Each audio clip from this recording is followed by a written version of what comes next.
माननीय वित्त मंत्री श्रीमती निर्मला सीतारमन जी।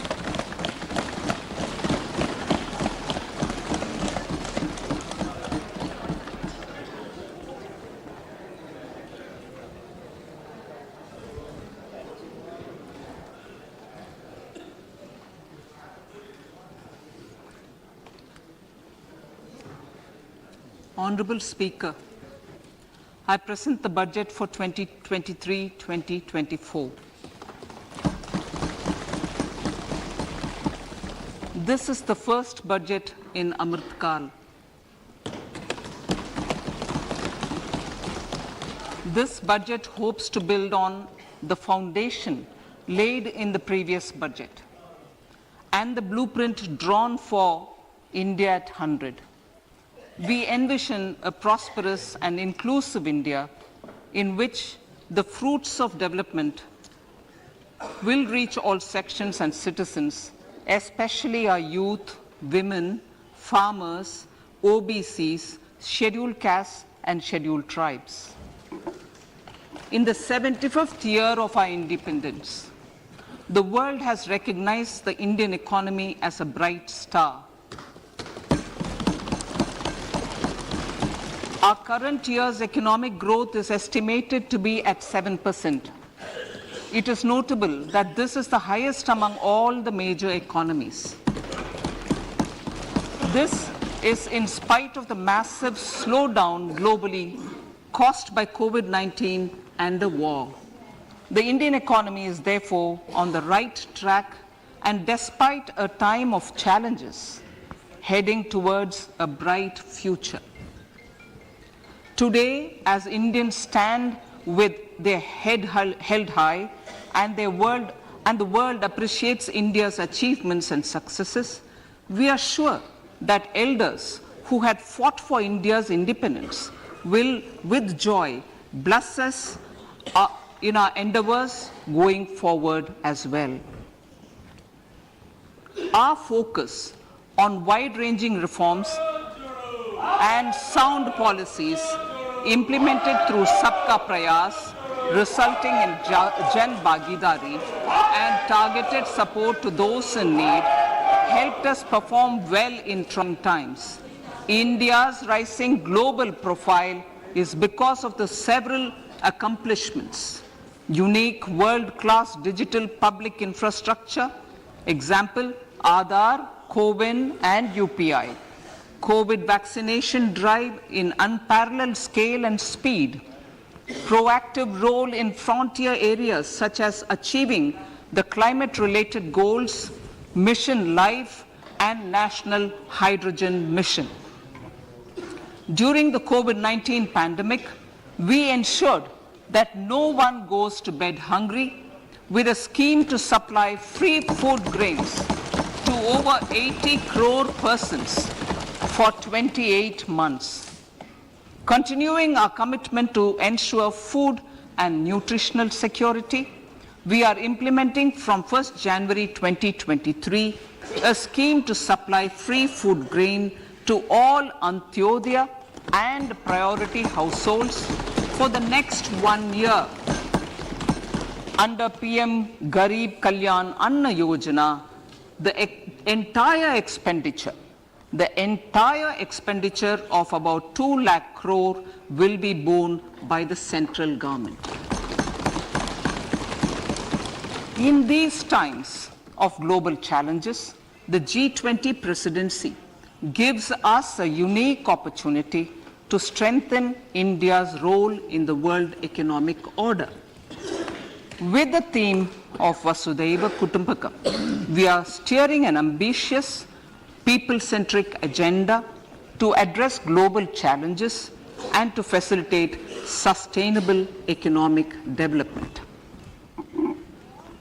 The government's efforts since 2014 have ensured for all citizens a better quality of life and life of dignity. The per capita income has more than doubled to 1.97 lakh rupees. In these 9 years, the Indian economy has increased in size from being 10th to 5th largest in the world.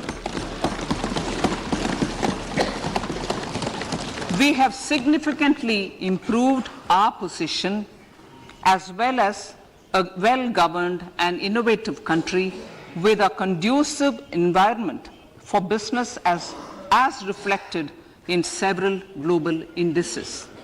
We have made a significant progress in many sustainable development goals. The economy has become a lot more formalized as reflected in the EPFO membership, more than doubling to 27 crore and rupees 7,400 crore digital payments of 126 lakh crore rupees through UPI in 2022. The efficient implementation of many schemes with universalization of targeted benefits has resulted in inclusive development. Some of the schemes are 11.7 crore household toilets under Swachh Bharat mission, which is achieved, 9.6 crore LPG connections under Ujjwala, 220 crore COVID vaccination of 102 crore persons, 47.8 crore PM Jan Dhan bank accounts,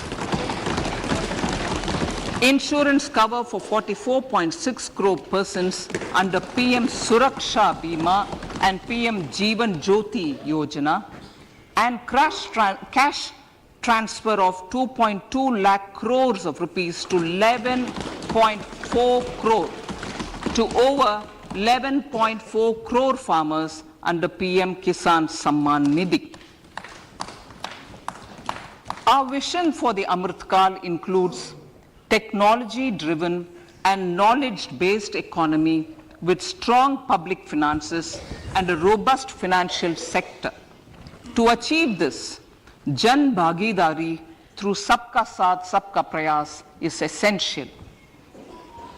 The economic agenda for achieving this vision focuses on three things. First, facilitating ample opportunities for citizens, especially the youth, to fulfill their aspirations. Second, providing strong impetus to growth and job creation.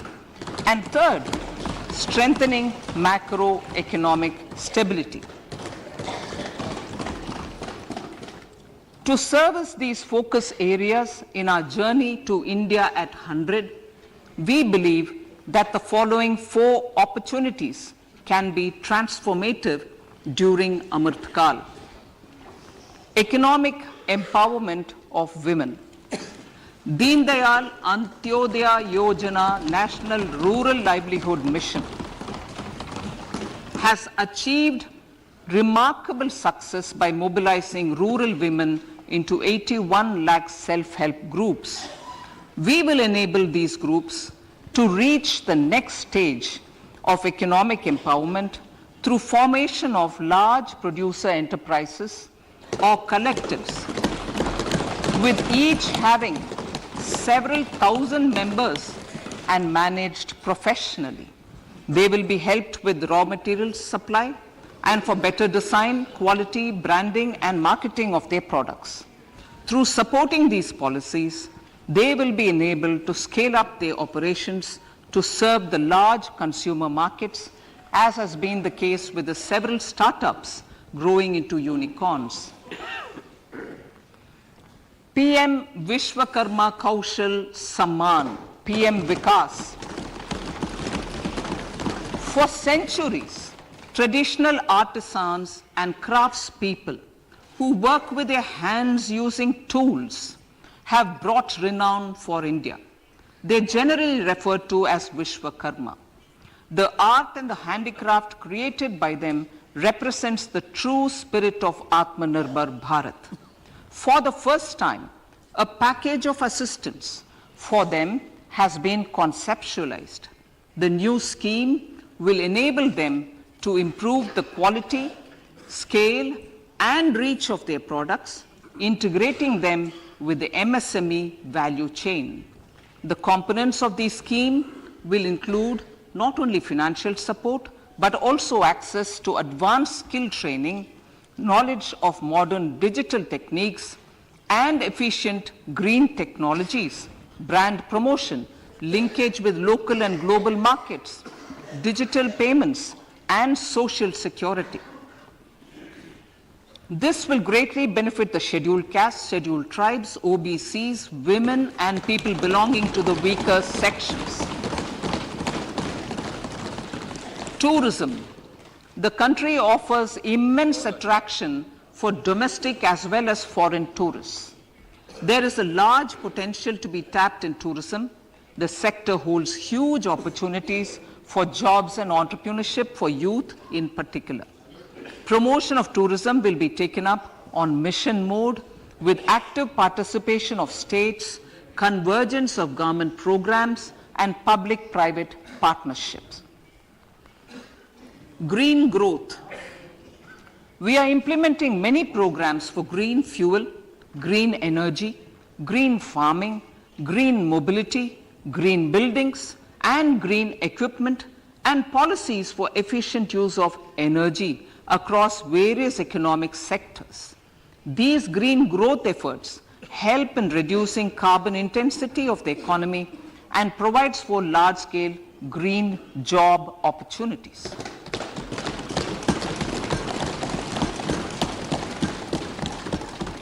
Priorities of this budget. The budget adopts the following 7 priorities. They complement each other and act as the Saptarishi guiding us through the Amritkal. Inclusive development, reaching the last mile, infrastructure and investment, unleashing the potential, green growth, youth power, and financial sector. I now speak on the priority number 1, inclusive development. The government's philosophy of Sabka Saath, Sabka Vikas has facilitated inclusive development covering in specific farmers, women, youth, OBCs, scheduled castes, scheduled tribes, Divyangjan, and economically weaker sections, and overall priority for the underprivileged. Vanchiton ko variyata. There has also been a sustained focus on Jammu Kashmir, Ladakh, and the Northeast. This budget builds on those efforts. Digital public infrastructure for agriculture. Digital public infrastructure for agriculture will be built as an open source, open standard, and interoperable public good. This will enable inclusive farmer-centric solutions through relevant information services for crop planning and health, improved access to farm inputs, credit and insurance, help for crop estimation, market intelligence, and support for growth of agri-tech industry and startups.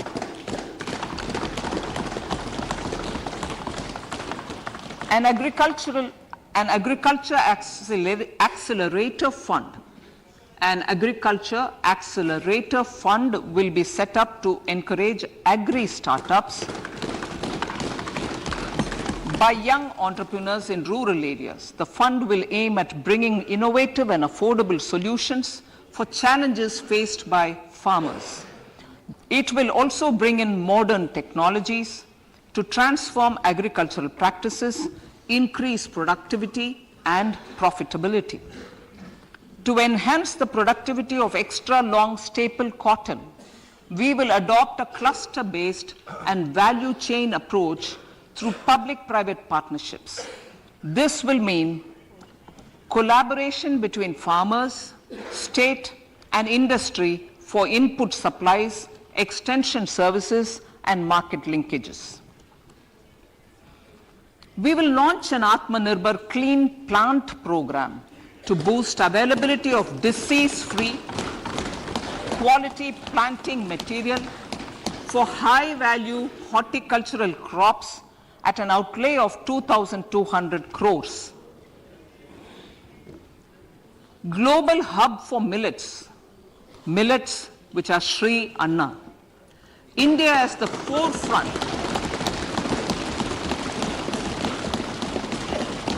India is at the forefront of popularizing millets, whose consumption furthers nutrition, food security, and welfare of farmers, said the Honorable Prime Minister.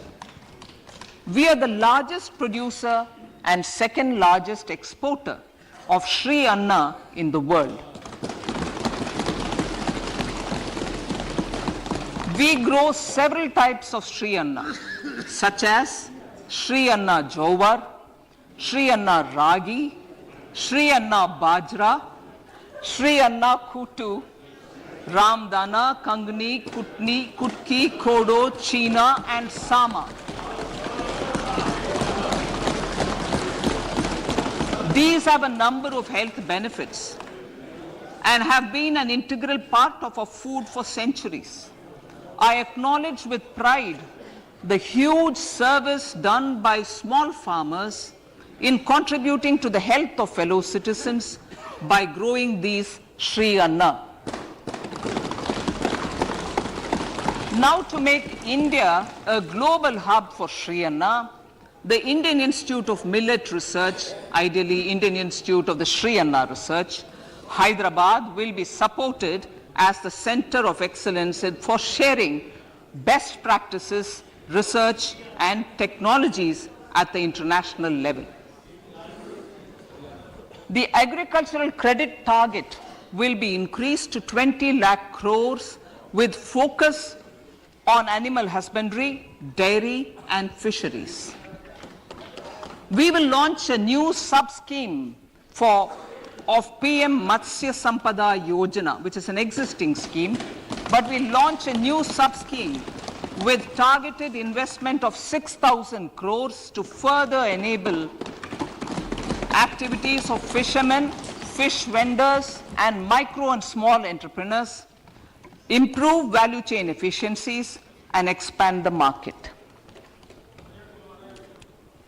For farmers, especially small and marginal farmers and other marginalized sections, the government is promoting cooperative-based economic development model.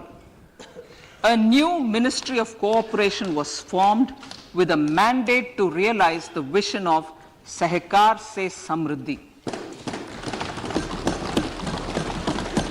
To realize this vision, the government has already initiated computerization of 63,000 primary agricultural credit societies with an investment of 2,516 crores.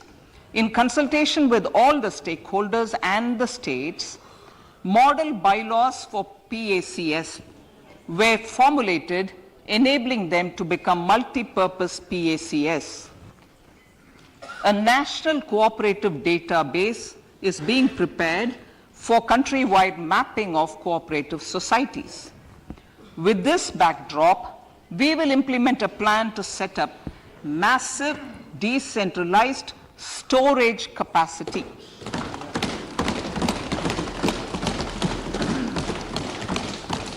This will help farmers store their produce and realize remunerative prices through sale at appropriate times. The government will also facilitate setting up of a large number of multi-purpose cooperative societies, primary fisheries societies, and dairy cooperative societies in uncovered panchayat and villages in the next 5 years.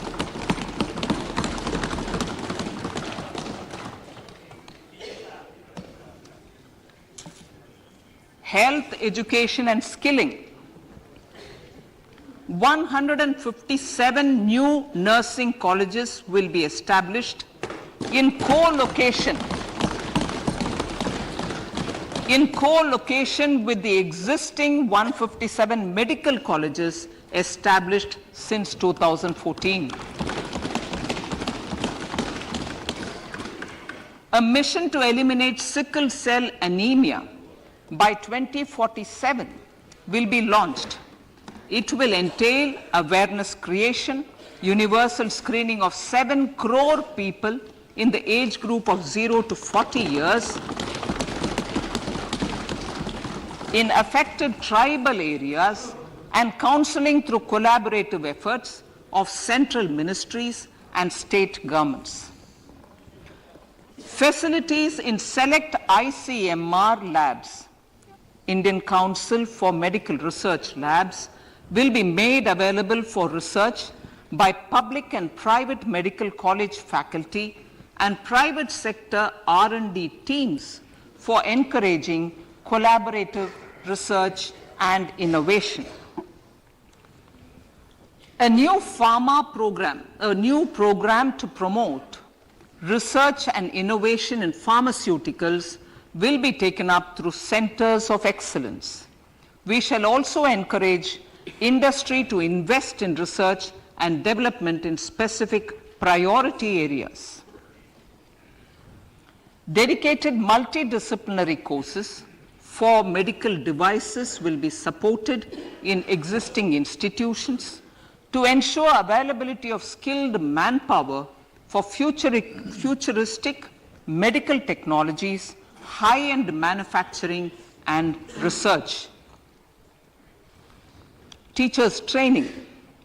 Teachers' training will be re-envisioned through innovative pedagogy, curriculum transaction, continuous professional development, dipstick surveys, and ICT implementation. The District Institute of Education and Training will be developed as vibrant institutes of excellence for this purpose.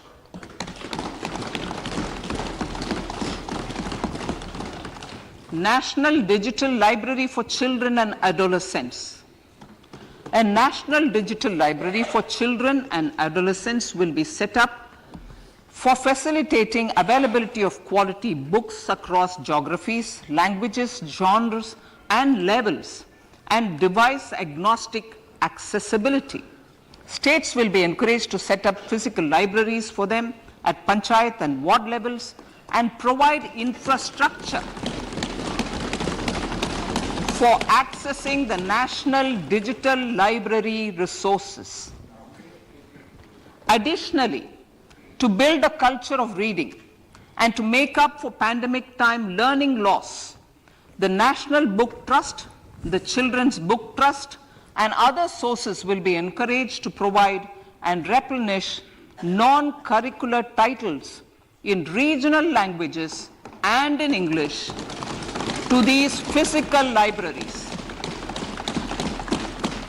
Collaboration with NGOs that work in literacy will also be a part of this initiative to inculcate financial literacy. Financial sector regulators and organizations will be encouraged to provide age-appropriate reading material to these libraries. I move to priority 2, reaching the last mile. Prime Minister Vajpayee's government had formed the Ministry of Tribal Affairs and the Department of Development of Northeast Region to provide a sharper focus to the objective of reaching the last mile. Our government has formed the Ministries of Ayush, Fisheries, Animal Husbandry and Dairying, Skill Development, Jal Shakti and Cooperation.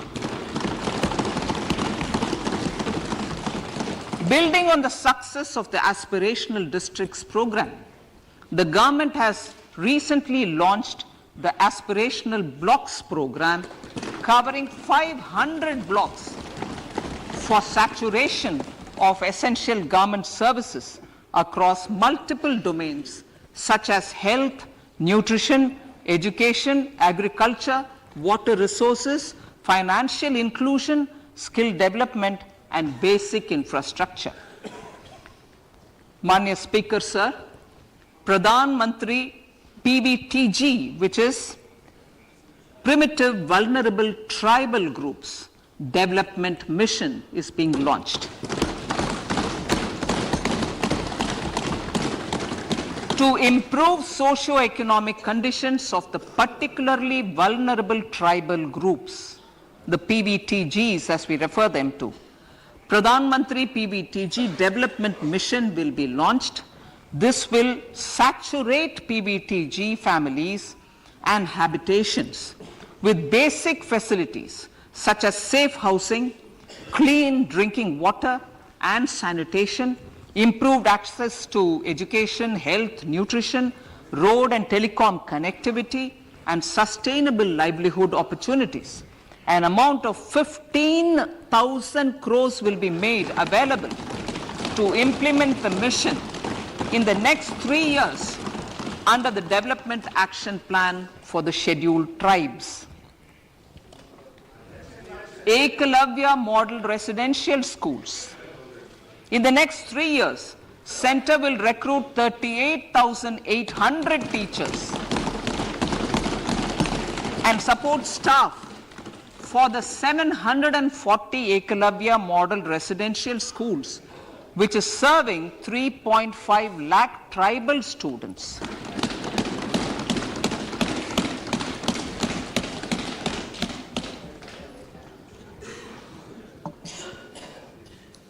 In the drought-prone central regions of Karnataka, central assistance of 5,300 crore will be given to Upper Bhadra project to provide sustainable micro irrigation and filling up of surface tanks for drinking water. PM Awas Yojana. The outlay for PM Awas Yojana is being enhanced by 66% to over 79,000 crores.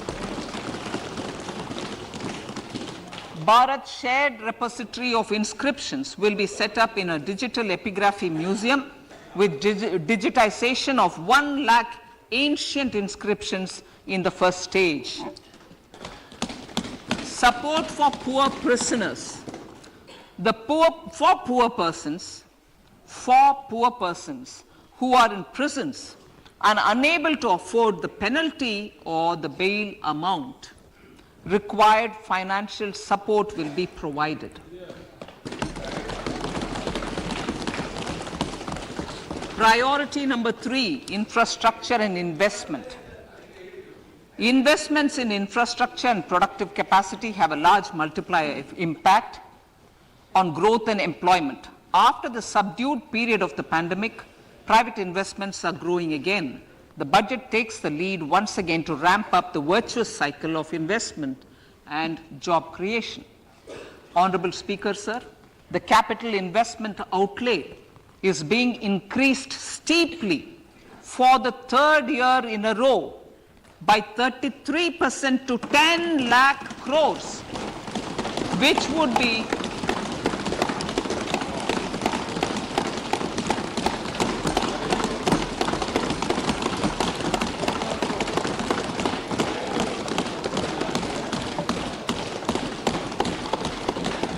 which would be 3.3% of GDP.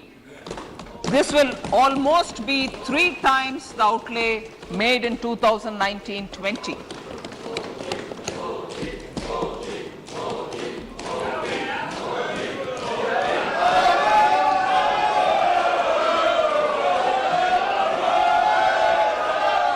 This substantial increase in recent years is central to the government's efforts to enhance growth potential and job creation, crowd in private investments, and provide a cushion against global headwinds. The direct capital investment by the center is complemented by the provision made for creation of capital assets through grants and aids to state. The effective capital expenditure of the center is budgeted at 13.7 lakh crore rupees, which will be 4.5% of GDP. Support to state governments for capital investment. I have decided to continue the 50-year interest-free loan to state governments for 1 more year to spur investment in infrastructure and to incentivize them for complementary policies actions with a significantly enhanced outlay of 1.3 lakh crores. The newly established Infrastructure Finance Secretariat will assist all stakeholders for more private investment in infrastructure, including railways, roads, urban infrastructure, and power, which are predominantly depend on public resources. The harmonized master list of infrastructure will be reviewed by an expert committee for recommending the classification and financing framework suitable for Amartkal. A capital outlay, I'm talking about railways now, sir, Honorable Speaker, railways. A capital outlay of 2.40 lakh crores has been provided for the railways. This is the highest ever outlay this highest ever outlay is about 9 times the outlay made in 2013-14. 100 critical transport infrastructure projects for last and first mile connectivity for ports, coal, steel, fertilizer and food grain sectors have been identified. They will be taken up on priority with investment of 75,000 crores, including 15,000 crore from private sources. 50 additional airports, heliports, water aerodromes, and advanced landing grounds will be revived for improving regional air connectivity.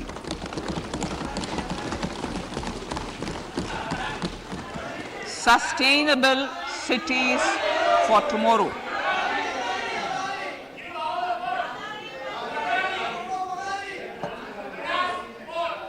States and cities will be encouraged to undertake urban planning reforms and actions to transform our cities into sustainable cities of tomorrow. This means efficient use of land resources, adequate resources for urban infrastructure, transit-oriented development, enhanced availability and affordability of urban land and opportunities for all.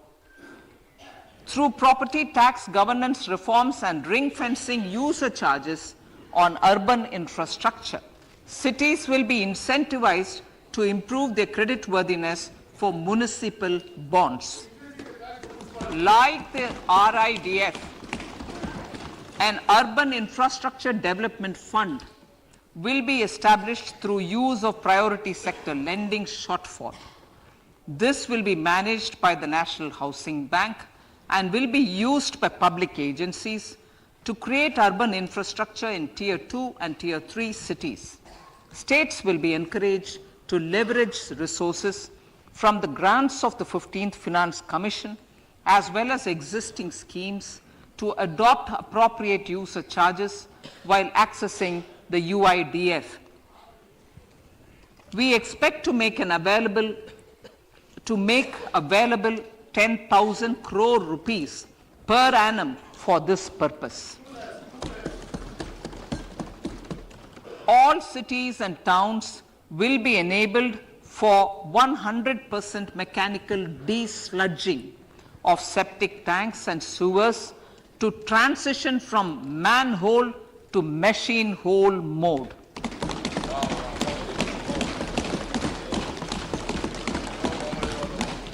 Enhanced focus provided for scientific management of dry and wet waste. Honorable Speaker, sir, our Prime Minister had said, good governance is the key to a nation's progress.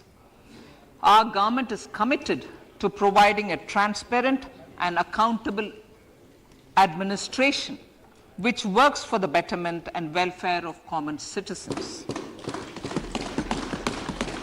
Mission Karma Yogi. Under Mission Karma Yogi, center, states and the union territories are making and implementing capacity building plans for civil servants. The government has also launched an integrated online training platform I Got Karma Yogi to provide continuous learning opportunities for lakhs of government employees to upgrade their skills and facilitate people-centric approach. Sir, for enhancing ease of doing business, more than 39,000 compliances have been reduced and more than 3,400 legal provisions have been decriminalized. For furthering the trust-based governance, we have introduced the Jan Vishwas Bill to amend 42 central acts. This budget proposes a series of measures to unleash the potential of our economy. Centers of Excellence for Artificial Intelligence. For realizing the vision of Make AI in India and Make AI Work for India, 3 centers of excellence for artificial intelligence will be set up in top educational institutions. Leading industry players will partner in conducting interdisciplinary research, develop cutting-edge applications, and scalable problem solutions in the areas of agriculture, health, and sustainable cities. This will galvanize an effective AI ecosystem and nurture quality human resources in the field. National Data Governance Policy to unleash innovation and research by startups and academia. A national data governance policy will be brought out. This will enable access to anonymized data. The KYC process will be simplified, adopting a risk-based instead of one-size-fits-all approach. The financial sector regulators will also be encouraged to have a KYC system fully amenable to meet the needs of digital India. One-stop solution for identity and address updating. A one-stop solution for reconciliation and updating of identity and address of individuals maintained by various government agencies, regulators, and regulated entities will be established using DigiLocker service and Aadhaar as foundational identity. Speaker, sir, common business identifier. For the business establishments required to have a permanent account number, the PAN will be used as the common identifier for all digital systems of specified government agencies. This will bring ease of doing business, and it will be facilitated through a legal mandate. For obviating the need for separate submission of same information to different government agencies, a system of unified filing process will be set up. Such filing of information or return in simplified forms on a common portal will be shared with other agencies as per the filer's choice. Vivad se Vishwas 1, relief for MSMEs. In cases of failure by MSMEs to execute contracts during the COVID period, 95% of the forfeited amount relating to the bid or performance security will be returned to them by government and government undertakings. This will provide relief to the MSMEs. Vivad se Vishwas 2, settling contractual disputes. To settle contractual disputes of government and government undertakings, wherein arbitral award is under challenge in a court, a voluntary settlement scheme with standardized terms will be introduced. This will be done by offering graded settlement terms depending on pendency level of the dispute. The state support mission of Niti Aayog will be continued for 3 years for our collective efforts towards national priorities. Result-based financing. To better allocate scarce resources for competing development needs, the financing of select schemes will be changed on a pilot basis from input-based to result-based. E-courts. For efficient administration of justice, Phase 3 of e-courts projects Phase 3 of the e-courts project will be launched with an outlay of 7,000 crores. Fintech services in India have been facilitated by our digital public infrastructure, including Aadhaar, PM Jan Dhan Yojana, Video, KYC, India Stack, and UPI. To enable more fintech innovative services, the scope of documents available in DigiLocker for individuals will be expanded. An entity DigiLocker will be set up for the use by MSMEs, large businesses, and also charitable trusts. This will be towards storing and sharing documents online securely whenever needed with various authorities, regulators, banks, and other business entities. 5G services. 100 labs for developing applications using 5G services will be set up in engineering institutions.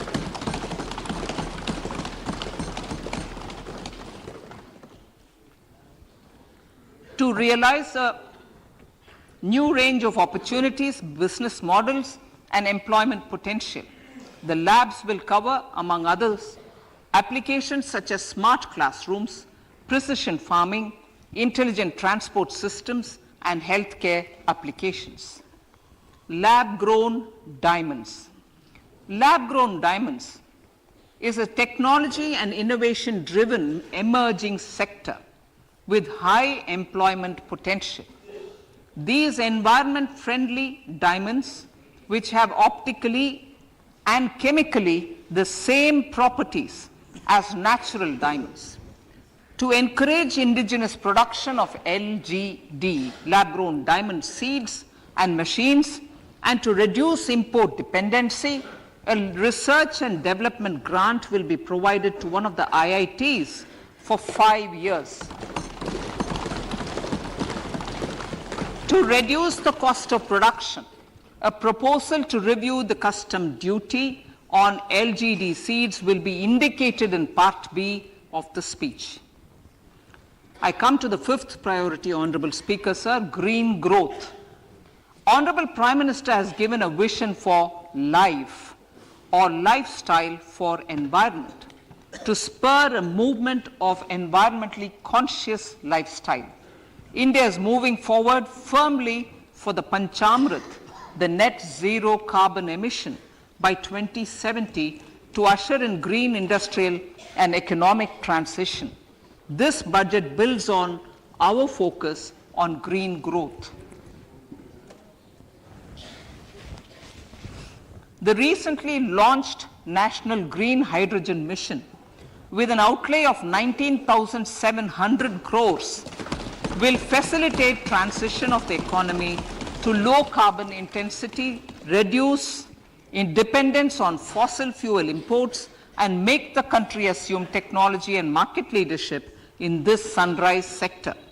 Our target is to reach an annual production of 5 MMT by 2030. Energy transition. This budget provides for 35,000 crores for priority capital investment towards energy transition and net zero objectives and energy security by Ministry of Petroleum and Natural Gas. To steer the economy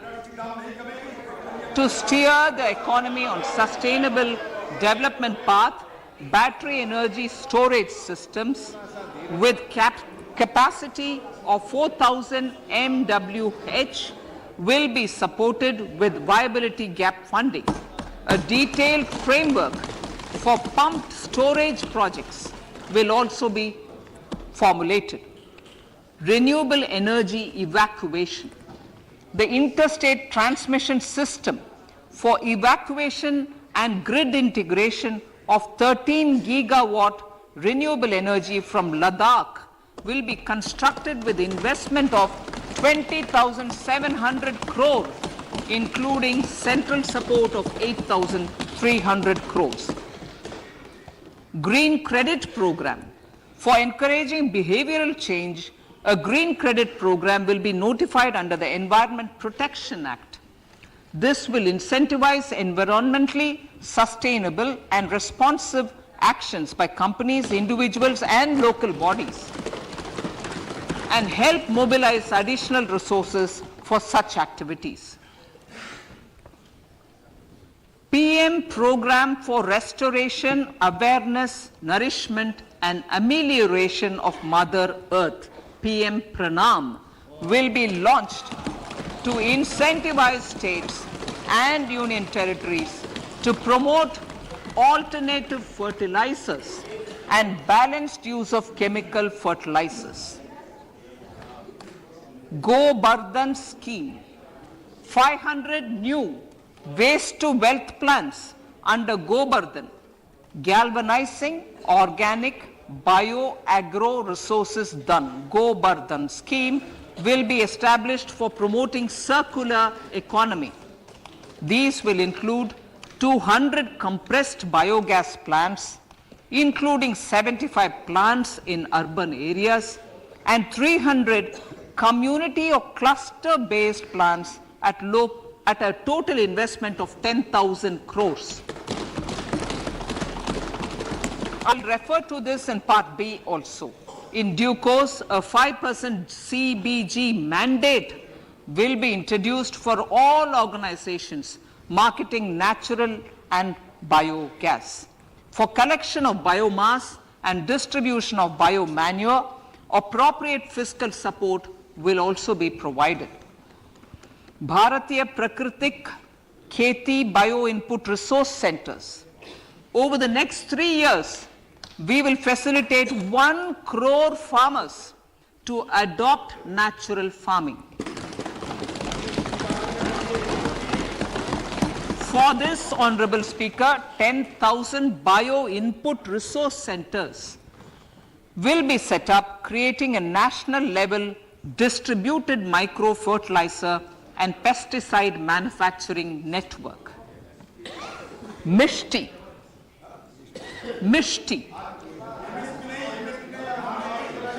Building on India's success in afforestation, mangrove initiative for shoreline habitats and tangible incomes, Mishti, will be taken up for mangrove plantation along the coastline and on salt pan lands wherever feasible through convergence between Manrega, Campa Fund and other sources. Amrit Dharohar. Wetlands are vital ecosystems which sustain biological diversity. In his latest Mann Ki Baat, the Prime Minister said, now, I quote, now the total number of Ramsar sites in our country has increased to 75, whereas before 2014, there were only 26, unquote. Local communities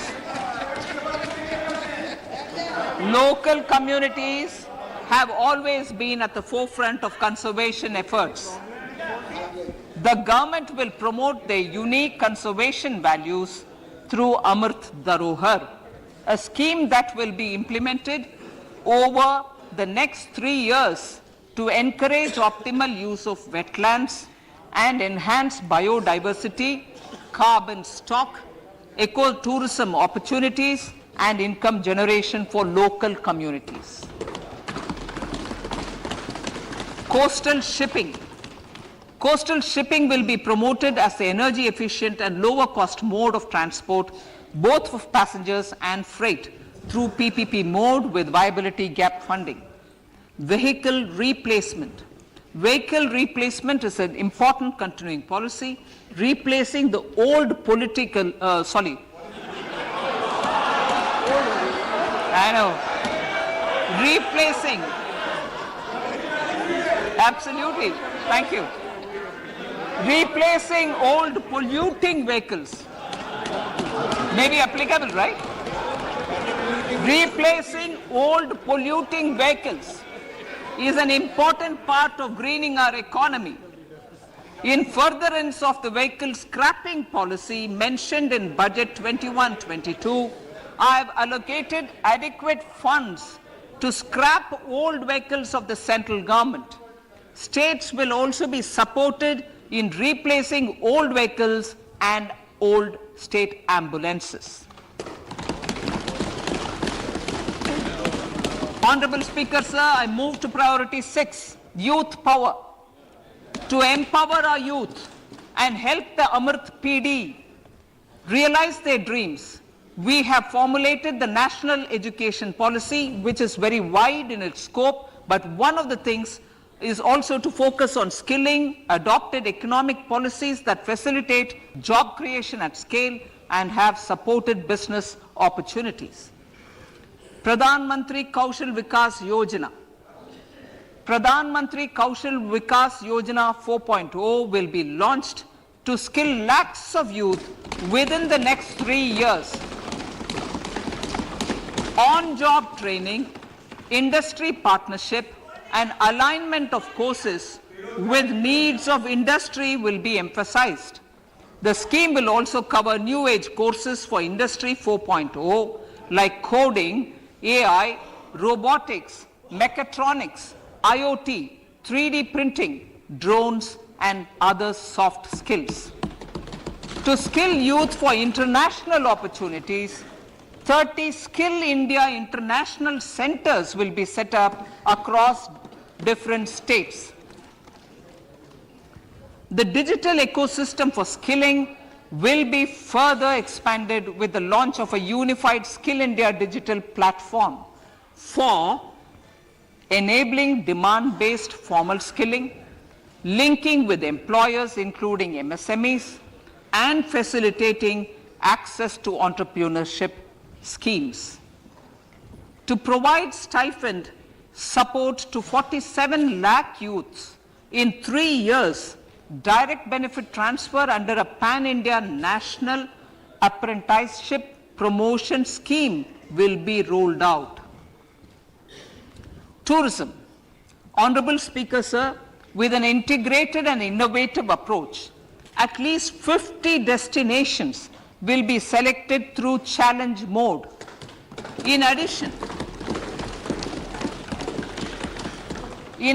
to aspects such as physical connectivity, virtual connectivity, tourist guides, high standards for food streets, and tourist security, all the relevant aspects would be made available on an app to enhance tourist experience. Every destination would be developed as a complete package.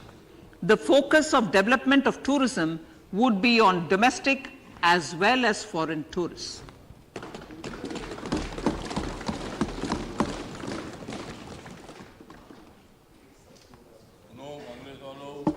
Sector-specific skilling and entrepreneurship development will be dovetailed to achieve the objectives of Dekho Apna Desh initiative. This was launched as an appeal by the Honorable Prime Minister to the middle class to prefer domestic tourism over international tourism. The integrated development of theme-based tourist circuits, the Swadesh Darshan scheme, was also launched. Under the Vibrant Villages program, tourism infrastructure and amenities will be facilitated in border villages.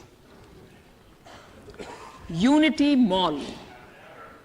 States will be encouraged to set up a Unity Mall in their state capital or most prominent tourism center or the financial capital for promotion and sale of their one district, one product and GI products and other handicraft products, and for providing space for such products of all other states as well. Sir, priority number 7, financial sector. Our reforms in the financial sector and innovative use of technology have led to financial inclusion at scale, better and faster service delivery, ease of access to credit, and participation in financial markets. This budget proposes to further these measures. Credit guarantee for MSMEs. Last year, I proposed revamping of the credit guarantee scheme for the MSMEs. I am happy to announce that the revamped scheme will take effect from 1st April 2023 through infusion of 9,000 crores in the corpus. This will enable additional collateral-free guaranteed credit of 2 lakh crores of rupees. Further, the cost of credit will be reduced by about 1%. A national financial information registry will be set up to serve as the central repository of financial and ancillary information.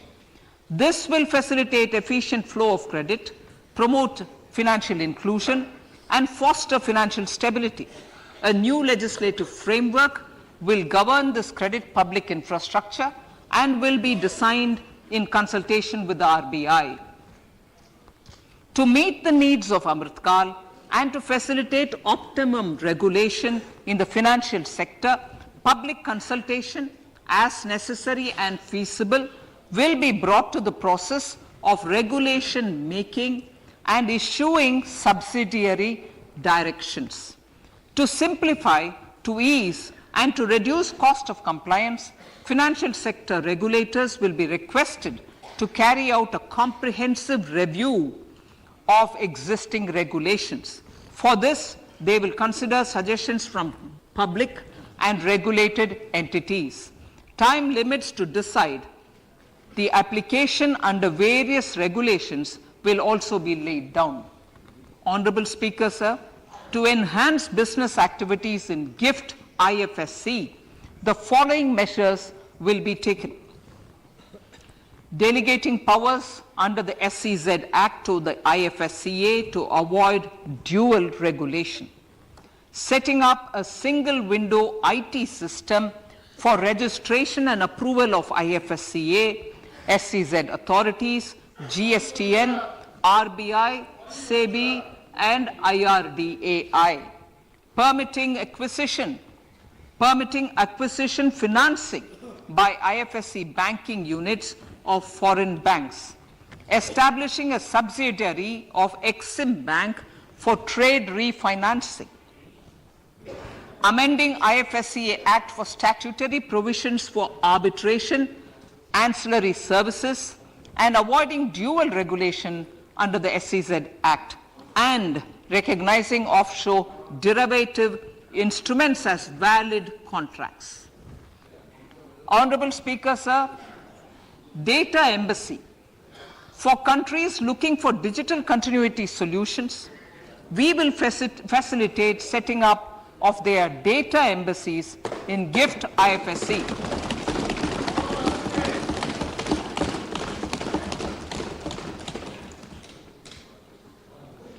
Improving governance and investor protection in banking sector. To improve bank governance and enhance investors' protection, certain amendments to the Banking Regulation Act, the Banking Companies Act, and the Reserve Bank of India Act are being proposed. Capacity building in securities market. Honorable Speaker, sir, to build capacity of functionaries and professionals in the securities market, SEBI will be empowered to develop, regulate, maintain, and enforce norms and standards for education in the National Institute of Securities Markets and to recognize award of degrees diplomas, and certificates. A central processing center will be set up for faster response to companies through centralized handling of various forms filed with field officers under the Companies Act. Reclaiming of shares and dividends. For investors to reclaim unclaimed shares and unpaid dividends from the Investor Education and Protection Fund Authority with ease, from the Investor Education and Protection Fund Authority with ease, an integrated IT portal will be established. Digital payments continue to find wide acceptance.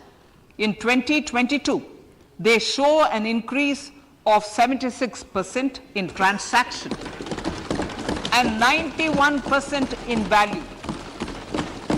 Fiscal support for this digital public infrastructure will continue in 2023-2024.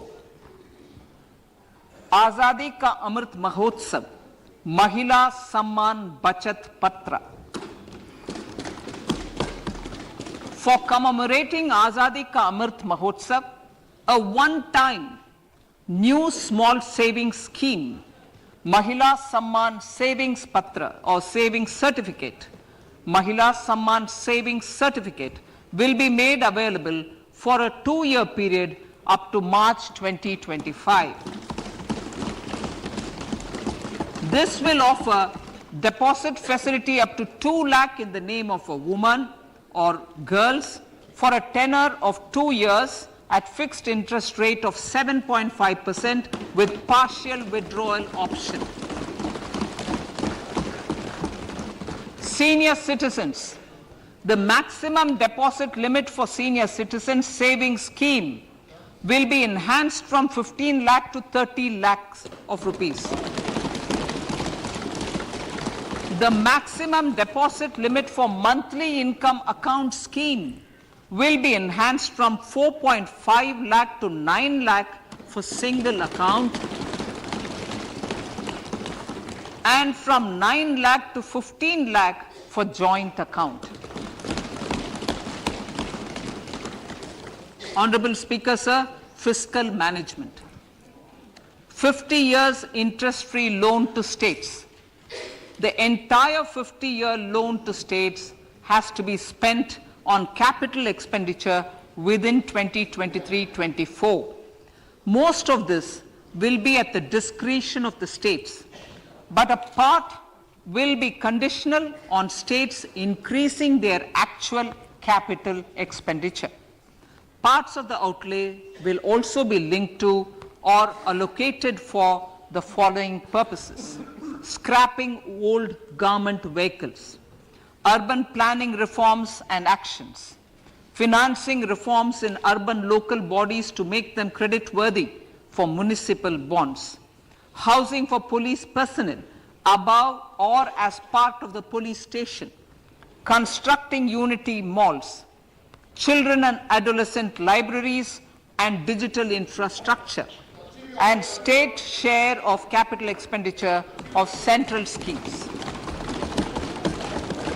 Honorable Speaker, sir, fiscal deficit of states. States will be allowed a fiscal deficit of 3.5% of GSDP, of which 0.5% will be tied to power sector reforms. Revised estimates 2022 to 2023. The revised estimate, Honorable Speaker, sir, of the total receipts other than borrowing is 24.3 lakh crores, of which the net tax receipts are 20.9 lakh crores. The revised estimate of the total expenditure is 41.9 lakh crores of rupees, of which the capital expenditure is about 7.3 lakh crores. The revised estimate of the fiscal deficit is 6.4% of GDP, adhering to the budget estimate. So budget estimates of 2023-24. Coming to 2023-24, The total receipts other than borrowings and the total expenditure are estimated at 27.2 lakh crores and 45 lakh crores respectively. The net tax receipts are estimated at 23.3 lakh crores. The fiscal deficit is estimated to be 5.9% of the GDP.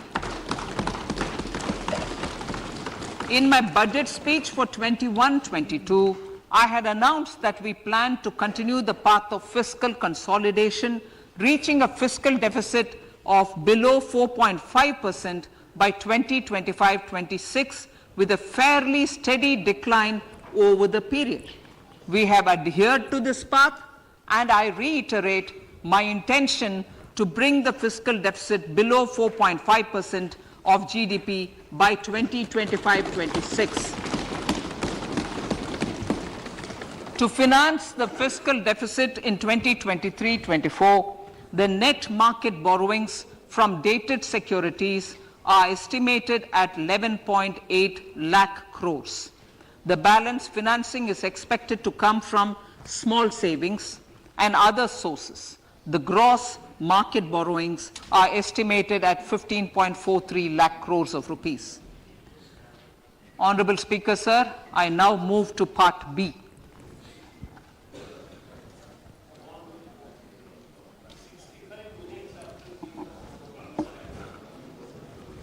Indirect taxes. My indirect tax proposals will aim to promote exports, boost domestic manufacturing, enhance domestic value addition, encourage green energy and mobility. A simplified tax structure with fewer tax rates helps in reducing compliance burden and improving tax administration. I propose to reduce the number of basic customs duty rates on goods other than textiles and agriculture from 21 to 13. As a result, there are minor changes in the basic custom duties, cesses and surcharges on some items including toys, bicycle, automobiles and naphtha. Green mobility. To avoid cascading of taxes on blended compressed natural gas, I propose to exempt excise duty on GST paid compressed biogas contained in it. To further provide impetus to green mobility, customs duty exemptions is being extended to import of capital goods and machinery required for manufacture of lithium-ion cells for batteries used in electrical vehicles as well. Electronics. As a result of various initiatives of the government, including phased manufacturing program, mobile phone production in India has increased from 5.8 crore units valued at about 18,900 crore in 2014-15 to 31 crore units valued at 2,75,000 crore in the last financial year. To further deepen domestic value addition in manufacturing of mobile phones, I propose to provide relief to customs duty. I propose to provide relief in customs duty on import of certain parts and inputs like camera lens and continue the concessional duty on lithium-ion cells for batteries for another year. Similarly, to promote value addition in manufacture of televisions, I propose to reduce the basic customs duty on parts of open cells of TV panels to 2.5%. Electrical. To rectify inversion of duty structure and encourage manufacturing of electric kitchen chimneys, the basic custom duty on electric kitchen chimney is being increased from 7.5% to 15%, and that on heat coils for these is proposed to be reduced from 20% to 15%. Chemicals and petrochemicals. Denatured ethyl alcohol is used in chemical industry. I propose to exempt basic customs duty on it. This will also support the ethanol blending program and facilitate an endeavor for energy transition. Basic customs duty is also being reduced on acid-grade fluorospar from 5% to 2.5% to make the domestic fluorochemicals industry competitive. Further, the basic customs duty on crude glycerine for use in manufacture of epichlorohydrin is proposed to be reduced from 7.5% to 2.5%.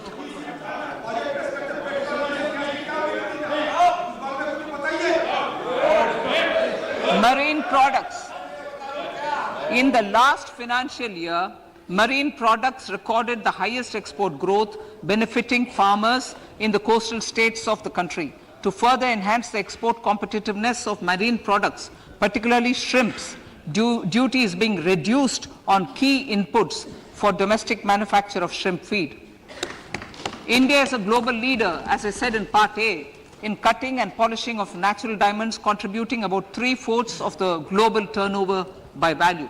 With the depletion of deposits of natural diamonds, the industry is moving towards lab-grown diamonds, and it holds huge promise. To seize this opportunity, I propose to reduce the basic customs duty on seeds used in their manufacture. Customs duties on door or doré and bars of gold and platinum were increased earlier this fiscal. I propose to increase the duties on articles made therefrom to enhance the duty differential.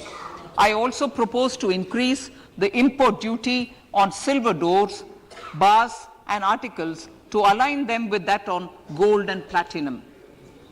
To facilitate availability of raw materials for the steel sector, exemptions from basic custom duty on raw materials for manufacture of CRGO steel, ferrous scrap and nickel cathode is being continued.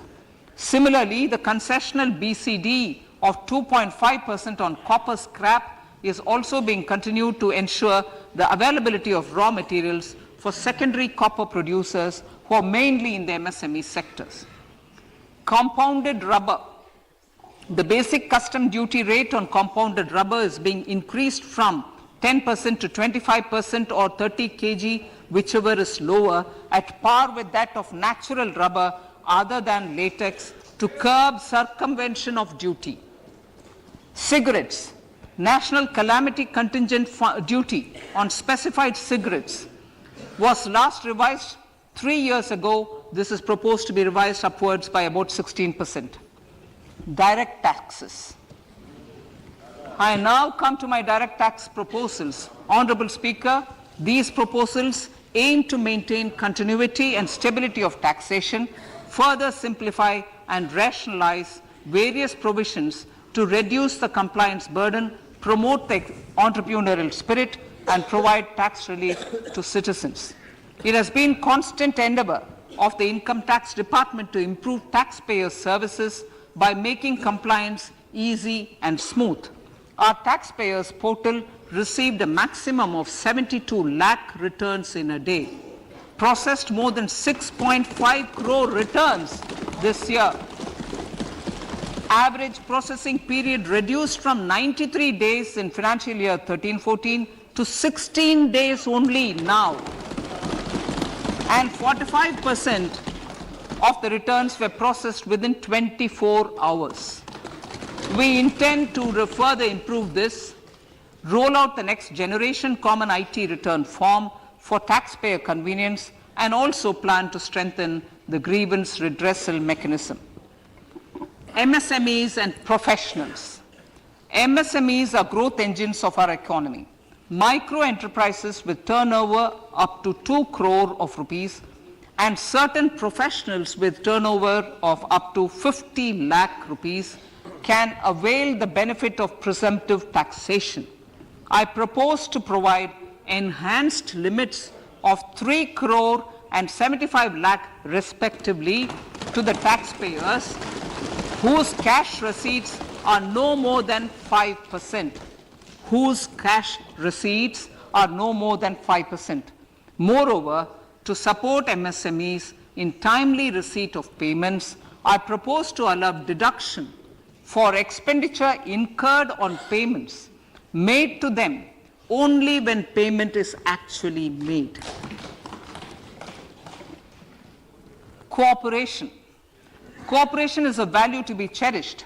In realizing our Prime Minister's goal for Sehkar Se Samriddhi and his resolve to connect the spirit of cooperation with the spirit of Amrit Kal, in addition to the measures proposed in Part A, I have a slew of proposals for the cooperation sector. First, new cooperatives that commence manufacturing activities till 2024 31st March shall get the benefit of a lower tax rate of 15%, as is presently available to new manufacturing companies. Secondly, I propose to provide an opportunity to sugar cooperatives to claim payments made to sugarcane farmers for the period prior to the assessment year 2016-17 as expenditure. This is expected to provide them a relief of almost 10,000 crores.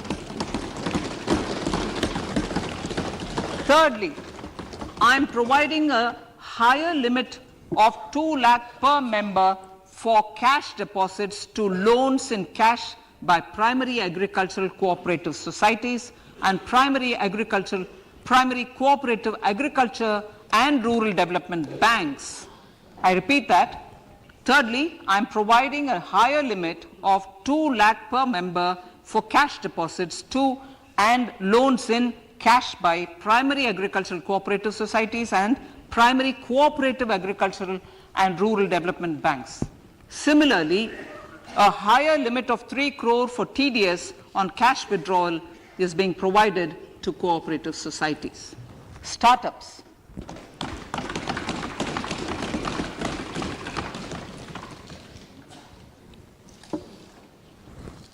Entrepreneurship is vital for a country's economic development. We have taken a number of measures for startups and they have borne results. India is now the third largest ecosystem for startups globally and ranks second in innovation quality among middle-income countries. I propose to extend the date of incorporation for income tax benefits to startups from 31/3/2023 to 31/3/2024. I further propose to provide the benefit of carry forward of losses on change of shareholding of startups from 7 years of incorporation to 10 years.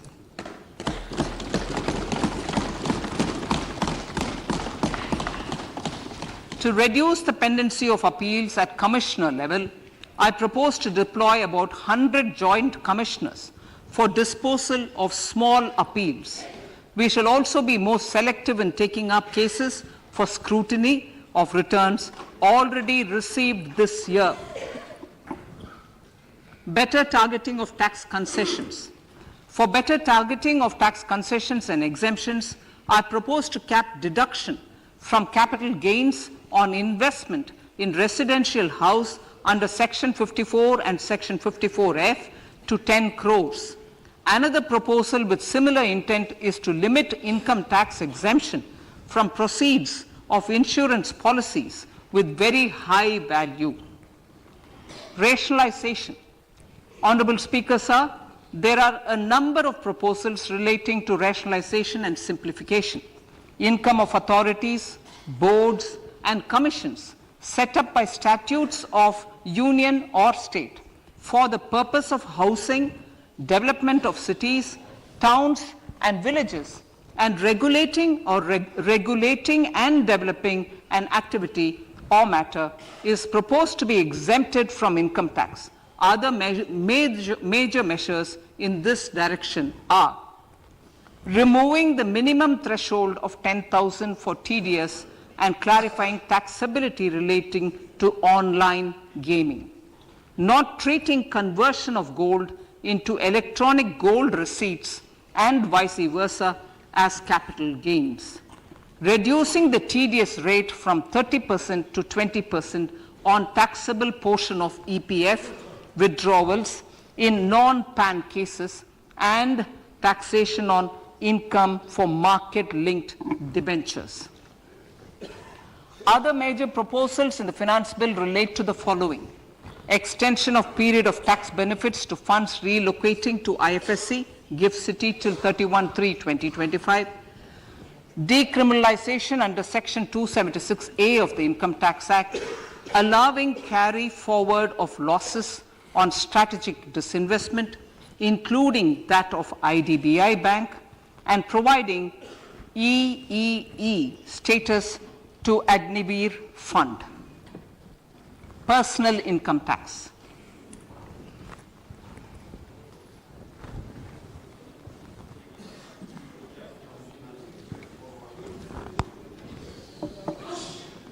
Now I come to what everyone is waiting for. Personal income tax. I have 5 major announcements to make in this regard. These primarily benefit our hard-working middle class.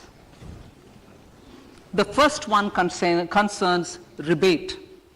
Currently, those with income up to 5 lakh do not pay any income tax in both old and new regimes. I propose to increase the rebate limit to 7 lakhs in the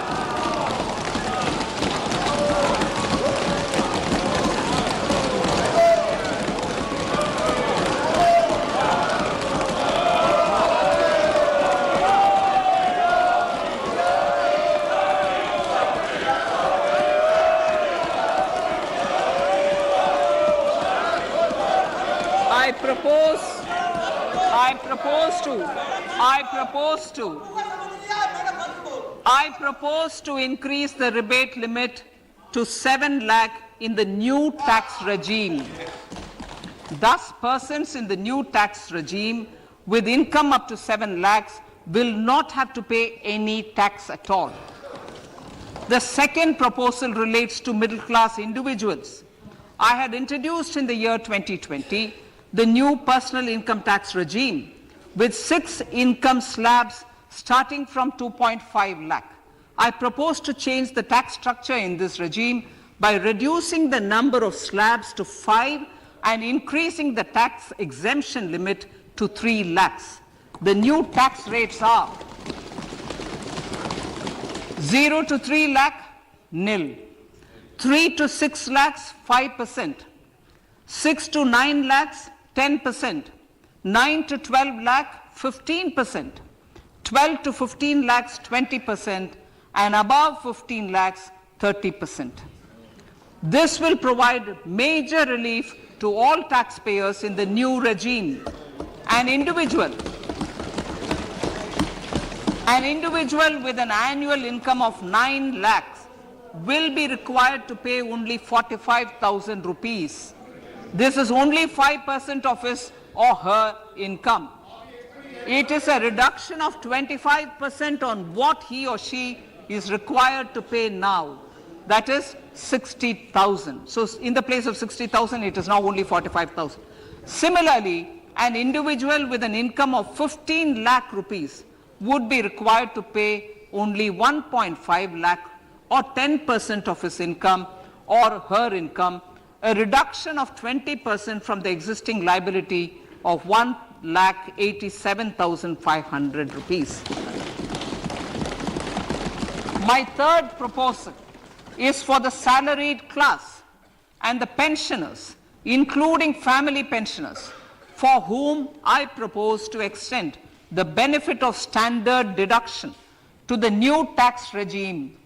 Each salaried person with an income of 15.5 lakh rupees or more will thus stand to benefit by 52,500 rupees.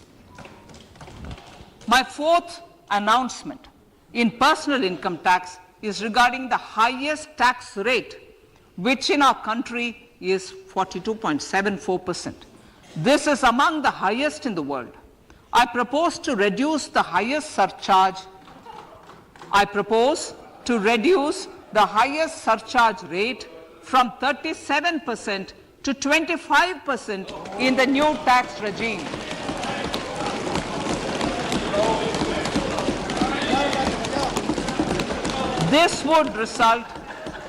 This would result in reduction of the maximum rate.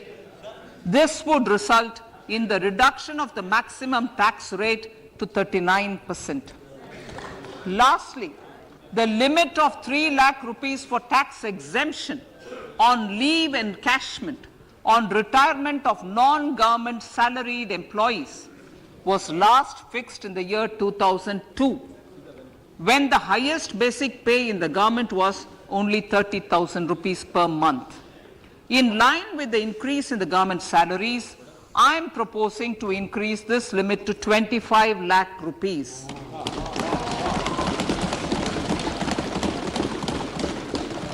We are also making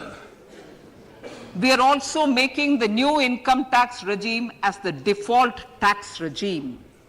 However, citizens will continue to have the option to avail the benefit of the old tax regime. Apart from these, I am also making some other changes as given in the annexure. As a result of these proposals, revenue of about 38,000 crore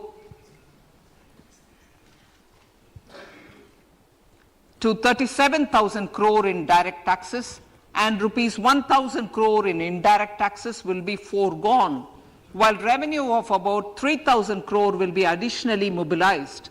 Thus, the total revenue foregone is about 35,000 crores annually. Honorable Speaker, sir, with these words, I commend the budget to this August House.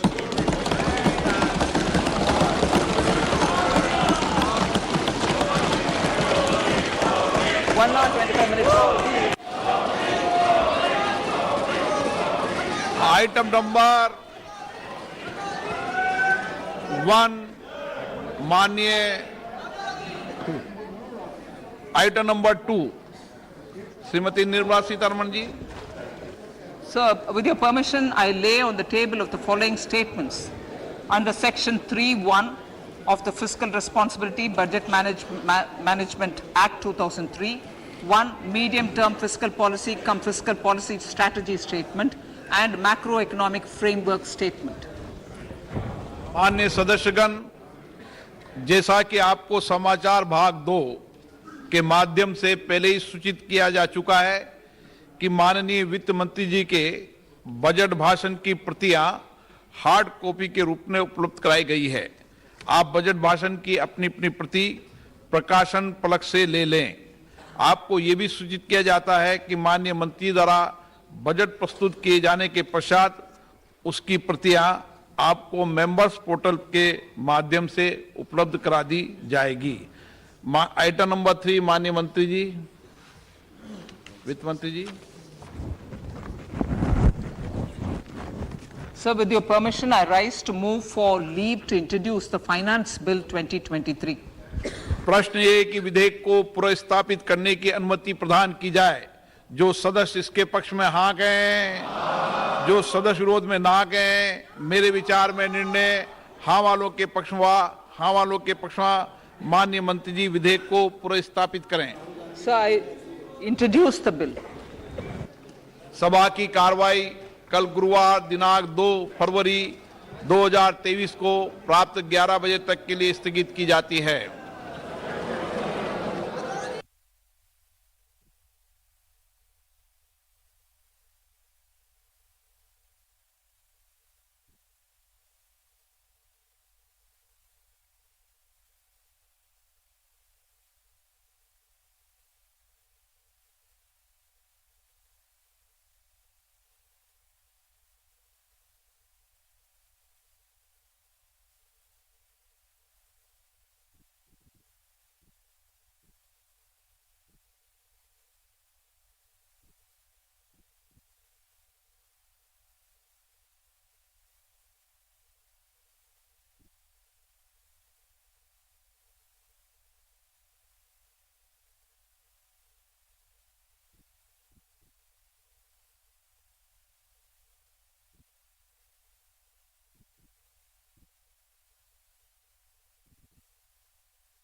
What is Consolidated Fund?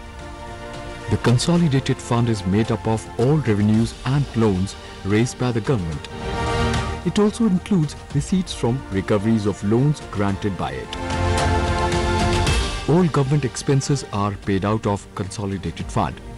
No amount can be withdrawn without Parliament's approval.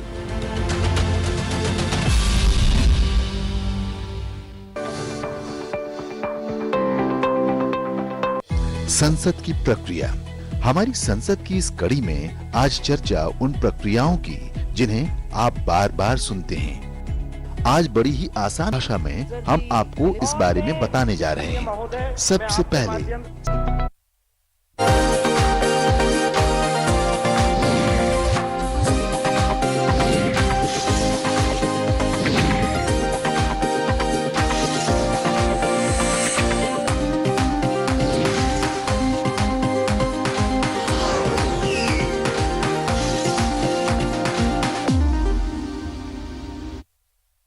Namaskar viewers, hello and welcome to this special coverage on Sansad TV of the Union Budget 2023-24 presented by Finance Minister Nirmala Sitharaman just a short while ago in Parliament. The first budget of the Amrit Kal, Finance Minister Nirmala Sitharaman's fifth consecutive budget and also the last full budget of the Modi 2.0 government before the 2024 general elections. The key points very quickly. The Finance Minister said the Indian economy is on the right track, heading towards a bright future. The government's focus on reforms has helped the Indian economy stay resilient despite the global headwinds. Now, as a bright spot in the global gloom, India is poised for higher growth in the years to come.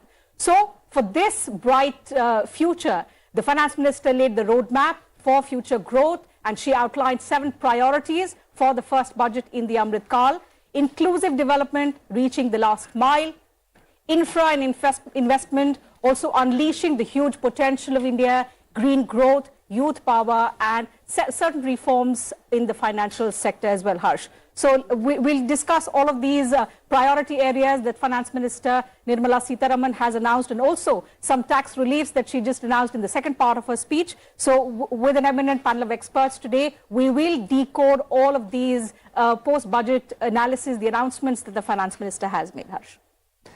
जी बिल्कुल टीना, आपने बिल्कुल सही कहा कि ये जो 7 priorities Nirmala Sitharaman ने आज अपने बजट प्रपोजल्स में रखे हैं, ये 7 प्रायोरिटीज बिल्कुल उस सप्तऋषि की तरह काम करेंगे। जैसे आकाश में हम देखते हैं कि सप्तऋषि है और वहां से आशीर्वाद दे रहे हैं, और वो ये सारी चीजें का जो विकास होगा वो बहुत ही बेहतरीन तरीके से होगा। इस पर हम चर्चा करेंगे कि ये 7 प्रायोरिटीज क्या क्या हैं जिनका जिक्र आपने किया। लेकिन अभी हमारे साथ स्टूडियो में उपलब्ध हैं AKB, जिन्हें हम कहते हैं, AK भट्टाचार्य साहब, बहुत बहुत स्वागत आपका। आप एडिटोरियल डायरेक्टर हैं बिजनेस स्टैंडर्ड अखबार में, और आम आदमी को कहें कि जिस चीज का बड़ी ही बेसब्री से किसी भी बजट में इंतजार रहता है, खासकर हम कहते हैं वेतन भोगियों के लिए, कान लगाकर सुनते रहते हैं। और वित्त मंत्री के पार्ट बी में, जिसमें हम डायरेक्ट टैक्सेस इनडायरेक्ट टैक्सेस की चर्चा करते हैं, उसमें उन्होंने ये तोहफा दे ही दिया है कि 7 लाख तक की अगर आपकी आय है तो आपको कोई टैक्स नहीं देना होगा। आपकी पहली प्रतिक्रिया? देखिए, जो 7 लाख का जो तोहफा है वो तो जरूर है, और उसके साथ मैं समझता हूं कि सुधार की दृष्टिकोण से अगर आप देखें तो सुधार की दृष्टिकोण से टैक्स व्यवस्था में जो personal individual income tax regime का जो सुधार का जो उन्होंने ऐलान किया है, मैं उसकी सराहना करता हूं। क्योंकि जो 2020 में जो एक ऑल्टरनेटिव टैक्स रिजीम जिसमें कोई एग्जेम्पशंस की कोई न्यू टैक्स रिजीम जिसे हम कहते हैं, न्यू टैक्स रिजीम में कि जो लोगों ने उसको ज्यादा सराहना नहीं, लोगों ने एक्सेप्ट नहीं किया, तो बहुत एक्सेप्टेंस कम था। तो मैं ये समझता हूं कि आज की जो ऐलान किया गया है वो एक ऐसा एक अनाउंसमेंट है जिससे कि लोग अब ये नए टैक्स रिजीम में आ सकते हैं, थोड़ी दिलचस्पी दिखाएंगे। और वित्त मंत्री का भी कहना है कि ये डिफॉल्ट रिजीम बन गया है अब, तो सरकार का भी इसमें पूरी तरह से उसका सपोर्ट है।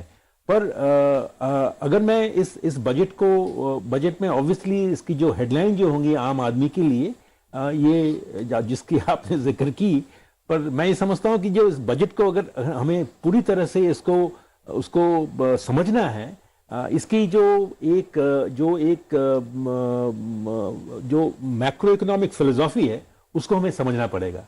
और वो मैक्रो इकोनॉमिक फिलोसॉफी मैं समझता हूं कि एक तरफ है वित्तीय अनुशासन, दूसरी तरफ है टैक्स रेजीम का सुधार, और तीसरा और ये है कि उस वित्तीय अनुशासन के अंदर रहते हुए भी जो कैपेक्स में जो 33% का जो इजाफा जो ऐलान किया गया है, मैं समझता हूं ये तीन चीज जो है हमें एक साथ देखना पड़ेगा। और चौथी चीज जो है आपने जो कहा कि जो टैक्स रिलीफ का है, तो चारों जो स्तंभ जो हैं इस बजट के उसको हमें पूरी तरह से समझना होगा और पूरी तरह से इसका ऐलान कर, मतलब पूरी तरह से इसका एनालिसिस करना पड़ेगा।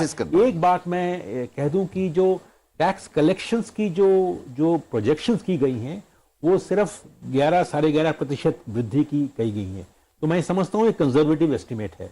तो जो निर्मला सीतारमन जी का जो बजट पिछले 2 साल का बजट हमने देखा है, उस बजट में जो एक अंडर प्रॉमिस और ओवर डिलीवरी का जो एक समन्वय था वो अभी भी बरकरार है। मैं समझता हूं आमतौर पे ये आपने बहुत इंपॉर्टेंट बात कही थी ना कि आमतौर पे प्रोजेक्शन बहुत ऊपर होता है और एक्चुअल जब डिलीवरी होती थी तो बहुत नीचे होती थी। हमने 2014 से पहले में उसी तरह से उन्होंने जो वित्तीय जो घाटा का जो ऐलान किया इस साल का, उन्होंने 6.4% का ही दिखाया है उन्होंने। जी बिल्कुल, तो बिल्कुल। क्योंकि वो इजीली वो उन्होंने जो खर्चे की जो उसके ऊपर जो रोक लगाई है और कैपेक्स को तभी बढ़ाया है उन्होंने।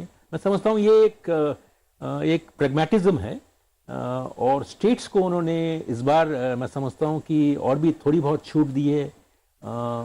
सरचार्ज की घटाना स्टेट को भागीदार बनाया। हाँ, स्टेट्स को उतना नुकसान नहीं होगा। ये नुकसान जो होगा सरचार्ज को घटाने से, जो एकदम जो हाई एंड जो HNI इंडिविजुअल जो हैं उनका 42.7 से 39% में ले जाना, ये अपने सेंटर ने अपना हिट लिया है, ये तो स्टेट्स को उतना हिट नहीं होगा। अशोक, इसको माइक्रो लेवल पे हम डिस्कस करेंगे टीना, लेकिन इन्होंने जो अशोक ने खास बात बताई वो ये है, अगर हम देखें जो 7 सप्तऋषियों की बात आप कह रही थी, उनमें सबसे इंपॉर्टेंट जो मुझे लगता है, क्योंकि निर्मला जी ने एक बात बहुत साफ तौर पर कही है कि अमृतकाल का पहला बजट है, पहली सीढ़ी है, हमें अगले 25 साल जाना है। जब भारत 2047 में आजाद भारत 100 वर्ष का हो जाएगा, उसकी प्रथम सीढ़ी है। और इसमें इंफ्रास्ट्रक्चर एंड कैपिटल इन्वेस्टमेंट जो है, कैपेक्स जिसे हम कहते हैं, वो 33% उसमें इजाफा दिया गया है।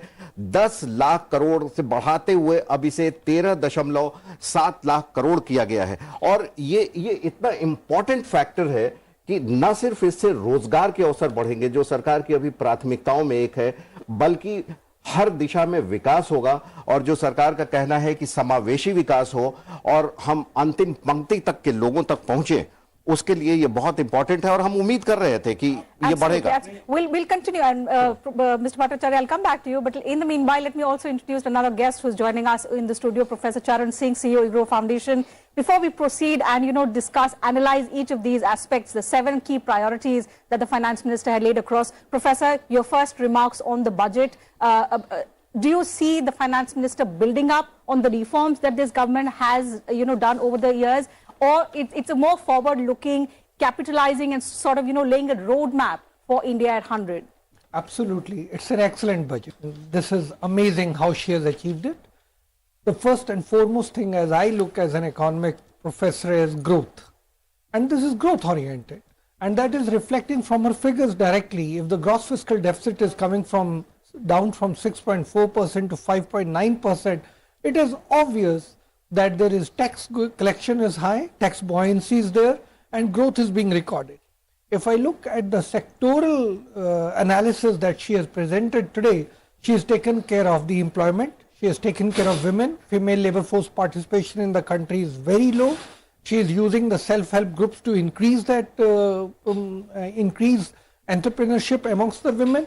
She has taken care of the youth. She has spoken about the startups. I think this is an amazing budget. And the most important thing when you talk about growth-oriented budget is the tax slabs. And she has taken care of the personal income tax too. So my first reaction is this is a budget which will take care of the industry because of infrastructure. It'll take care of individuals, entrepreneurship, because the tax slabs are low now. She has given concessions even to the senior citizens. So that means the banking sector will also benefit. In any growth model, they'll tell you two things: finance and employment.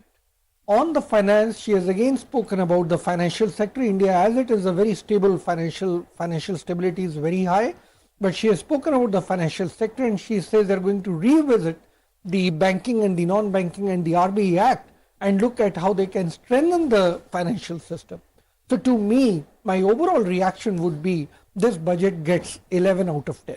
Okay, Professor, the fact that, when we talk about inclusive growth and the prominent role going forth of women and youth particularly. So what are the new initiatives that the finance minister has sort of, laid out to increase the participation of not just more and more women, but also to capitalize on the advantage of demographic dividend for India? Yeah, exactly. The startup incentives that she's given, even in the tax slabs, that she has said that if you're doing entrepreneurship, I'm going to enhance from 7 to 10 years. There's a tax benefit there. I think that's amazing. Now, quite a bit of youth get employed, self-employment, and on the self-employment too, she has given concessions there. On MSMEs, she is announcing concessions. So this is where I think the youth is going to get engaged actively into the whole system. There has been emphasis on digital thing, and please remember the youth are far more comfortable with the digital world, and therein also I see lots of things happening there. On the skilling, again, she has emphasized a lot on how skilling is going to get enhanced across the spectrum. I think that is going to help again the youth. So to me, female labor force participation and the youth, which taps the demographic dividend of the country, is rightly placed by the FM.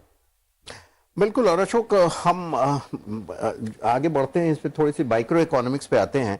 बहुत ही सही तरीके से current account deficit और fiscal deficit को भी tackle करने की बात वित्त मंत्री ने अपने इस बजट में कही है, जिससे कि ना आपका ग्रोथ अफेक्टेड हो, ना बहुत ज्यादा इन्फ्लेशन पे असर पड़े, और सारी चीजों को एक तरीके से हम बैलेंसिंग फैक्टर के तौर पर हम देख रहे हैं।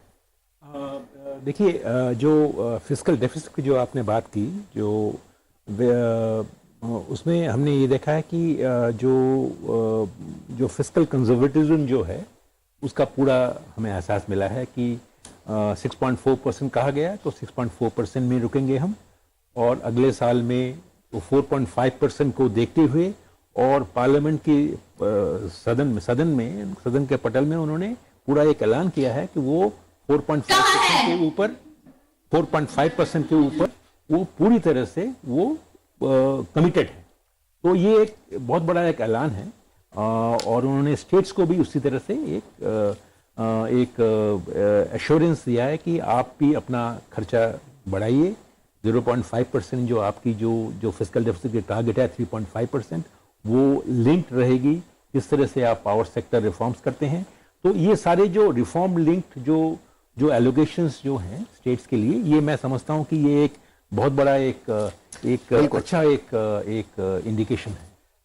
और हम कहना चाहेंगे कि आम जनता को पिछले 8 साल से जिसका इंतजार था, जी हाँ, वित्त मंत्री निर्मला सीतारमण ने आज वो उम्मीद पूरी कर दी है। वित्त मंत्री ने नई कर व्यवस्था का ऐलान किया है। नए टैक्स सिस्टम में आयकर स्लैब की संख्या 6 से घटाकर अब 5 कर दी गई है। इसे और सुविधाजनक बनाया गया है। अब 7 लाख की सालाना आमदनी पर आपको कोई टैक्स नहीं देना होगा। अब तक ये सीमा 5 लाख रुपए थी।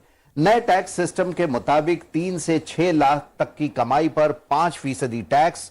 अगर आपकी कमाई 6 लाख से 9 लाख रुपए के बीच है तो आपको 10% की दर से टैक्स देना होगा।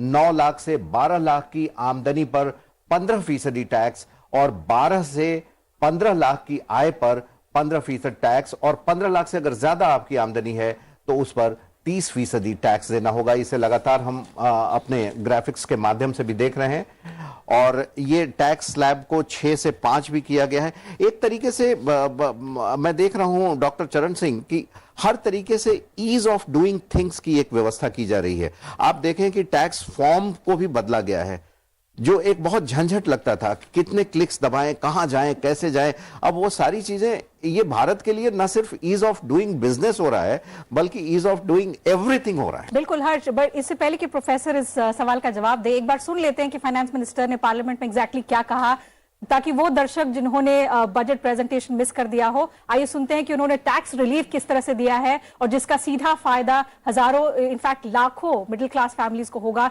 जो कई वर्षों से इसका इंतजार कर रहे थे। आइए सुनते हैं। I propose to increase the rebate limit to 7 lakh in the new tax regime. Thus, persons in the new tax regime with income up to 7 lakhs will not have to pay any tax at all. The second proposal relates to middle class individuals. I had introduced in the year 2020 the new personal income tax regime with 6 income slabs starting from 2.5 lakh. I propose to change the tax structure in this regime by reducing the number of slabs to 5 and increasing the tax exemption limit to 3 lakhs. The new tax rates are 0 to 3 lakh, nil. 3 to 6 lakhs, 5%. 6 to 9 lakhs, 10%. 9 to 12 lakh, 15%. 12 to 15 lakhs, 20%. And above 15 lakhs, 30%. This will provide major relief to all taxpayers in the new regime. Yes, Professor. So one thing is very clear. Firstly, the slabs have been reduced. That makes life easier. Secondly, the tax rates have become multiples of 5 and 10. Very, very easy to compute. Yes. Some of us have been arguing this for a very long time. Direct taxes, indirect taxes, GST. Why can't you think in terms of the last man in the village shop and he knows, okay, 5%, 10%, 15, 20 and my job is done. So firstly, the slabs getting reduced, the multiples of 5 and 10 coming in, very easy to understand. If you have noticed, even on the presumptive tax, she has done a great job. So to a great extent, now MSMEs and professionals don't have to worry about the tax slab at all. Presumptive tax देने से सबको लाभ हो गया. तो मुझे लगता है कि जो अच्छा उसके ऊपर द पीक टैक्स रेट जो 42.5% था तो उसको रिड्यूस किया एंड 37 से 25% किया. उससे भी अगेन अ मल्टीपल ऑफ 5. तो मुझे लग रहा है कि जो आपने ठीक कहा कि ईज ऑफ डूइंग बिजनेस की जगह ईज ऑफ डूइंग एवरीथिंग. तो जो टैक्स से एक डर लगता था कि कैसे कैलकुलेट करना है, कितना होगा, किस परसेंट, वो सब नहीं रहा. सीधा एक स्टैंडर्ड डिडक्शन दे दी. स्टैंडर्ड डिडक्शन के ऊपर ये मेरी इनकम है 5% या 10% या 15% से उसको मैं कैलकुलेट कर सकता हूँ. इकोनॉमिक्स में एक लेफर कर्व का कॉन्सेप्ट होता है. आमतौर पर लोग डरते हैं कि अगर टैक्स रेट कम हो गया तो रेवेन्यू कम हो जाएगा, पर यहाँ पर वो बात नहीं हो रही है. टैक्स रेट सिंप्लीफिकेशन से ज्यादा लोग आ जाते हैं, टैक्स देते हैं, टोटल रेवेन्यू कलेक्शन ज्यादातर आगे ज्यादा बढ़ जाता है. तो मुझे लगता है इस टाइम पे सरकार ने यही चीज मन में रखी है कि टैक्स स्लैब्स को कम करके सिंप्लीफाई करके. वैसे ही वित्त मंत्री जी ने उस टाइम पे ये भी बीच में अपनी भाषण स्पीच में कहा कि किस तरीके से हम लोग 90 डेज से 16 डेज तक ले आए हैं प्रोसेसिंग, और कुछ तो हम लोग विद इन 24 आवर्स कर देते हैं. तो उससे टैक्स पेयर को भी एक विश्वास बन जाता है with in a short time. अब ज्यादा इंतजार करने की जरूरत नहीं रहती है. मैंने खुद कैलकुलेट किया है और अभी मुझे 24 घंटों में या कम से कम 15 दिन में पता लग जाएगा कि मेरा टैक्स सबमिशन ठीक रहा है कि नहीं. तो tax administration in general I think has been simplified. Okay, a related question, Mr. Bhattacharya, I'll take from you, because now the new tax regime becomes the default system. Is it still possible to avail the benefits of the old tax regime? Has the finance minister made that clear also? The indication that I got from we have to look into the finance bill to get a clear answer, but the indication is that the government will treat the new tax regime as the default regime, but the old regime does not go away. But if you compare the tax rates and the slabs under the new regime, you will see that every slab, income slab, has got a benefit under the alternative tax regime. So there will be natural migration of people from the exemptions regime to the non-exemption regime. So I think it has been very carefully drafted. The flaws in the original scheme of 2020 has been addressed very largely, and as the finance minister rightly said, that if somebody is drawing an annual income, taxable income of 9 lakh, earlier system, that person would have had to pay a tax of around 60,000 in a year. Now, 45,000. Similarly, in the case of 12 to 15, anybody who's earning 15 lakh, he or she had to pay around 1.5 lakh, but now it is only 1.07 lakh. So the gains are there. So there will be natural, attraction and migration to the scheme. So I see this also very intelligently done, because you are trying to make the scheme more attractive for those who are at the lower end of the spectrum, in the income spectrum. Now, there are two reasons why I call it intelligent. One is that the government's revenue hit will be relatively less, because as you know, that almost 70% of the government's individual income tax collections are coming from the top 30%. Right. Yes. And so the lower one is more. So the government's revenue hits less relatively. And second, this is the segment. This is the segment which was worst hit during the pandemic and things. So therefore, this also can be treated as a kind of a demand push and a kind of a fiscal stimulus of sorts, so that the people will have at least 45,000 rupees extra in a year, and that can hopefully will help revive demand in an economy that really needs a demand push. Sure. And I have no doubts that the new regime will now become the default regime for everyone, because it's so easy to do. और अब चलते हैं अपने संवाददाता नौ विक्रम सिंह के पास। नौ विक्रम सिंह सुबह से ही संसद भवन में और वित्त मंत्रालय में बजट को फॉलो कर रहे हैं। नौ विक्रम,